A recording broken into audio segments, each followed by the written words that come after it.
সময়টা ছিল 2006 সালের। তখন আমি হাই স্কুলে পড়ি। অনেক বন্ধুবান্ধব এই পথে যাতায়াত করতো আমাদের হাই স্কুলে। এই গ্রামটি পুষ্কিনী পাড়। আমাদের বন্ধুবান্ধবের সুবাদে প্রতিনিয়তই আমরা এই গ্রামে চলাফেরা করতাম, ছুটে যেতাম সেই গ্রামে। এই গ্রামটা আমাদের ইউনিয়নের, তাই আমরা খুব সহজেই চারপাশে ঘুরে বেড়াতাম। বন্ধুদের সাথে দেখা করতে ছুটে আসতাম মাঝে মাঝে এই গ্রামে। আর ছুটির দিনে এই পাশে আড্ডা না হলেই চলতো না। বিকেল হলে আমরা বন্ধুরা মিলে এই পথে না হাঁটলে মনে হতো যে আমাদের দিনটা কেমন যেন স্তব্ধ হয়ে আছে। না জানি কি পাই নাই আমরা। আজ সেই পথ কি নির্জন নিরিবিলি, হাজারো যানবাহন চলাফেরা কি রাস্তা দিয়ে, কিন্তু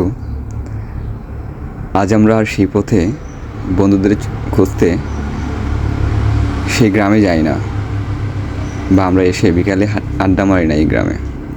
এই পথে আর আড্ডা হয় না, এই পথে আর বুট আর বাদাম খাওয়া হয় না। বসে বসে সন্ধ্যা পার করে আর বাড়ি ফিরা হয় না। সেই পথ, যে পথ এখনও আছে, হারিয়ে গেছে আমাদের সেই ছেলেবেলা, সেই দিনের সেই আড্ডা। কোনো না কোনো প্রয়োজনে যখন এই পথে হাঁটি বা এই পথে চলাফেরা করি, তখনই মনে হয় সেই দিনের কথাগুলো। কিন্তু আজ যেন পরিবেশটা অনেকটাই স্তব্ধ হয়ে গেছে। মনে হচ্ছে বন্ধুবান্ধবগুলো হারিয়ে গিয়েছে কোনো এক গন্তব্যে। টেনে ধরে আনতে চাই, কিন্তু সেই টেনে আনা আর সম্ভব নয়। কিন্তু প্রকৃতি দিন দিন বিলুপ্ত হচ্ছে, কিন্তু আজ কেন যেন এই প্রকৃতিটা আগের মতো জাগিয়ে উঠেছে। মনে হচ্ছে সেই ছোটোবেলা, যেই ছোটোবেলাতে আমরা এই পাশে বসে অনেক সময় কাটাতাম।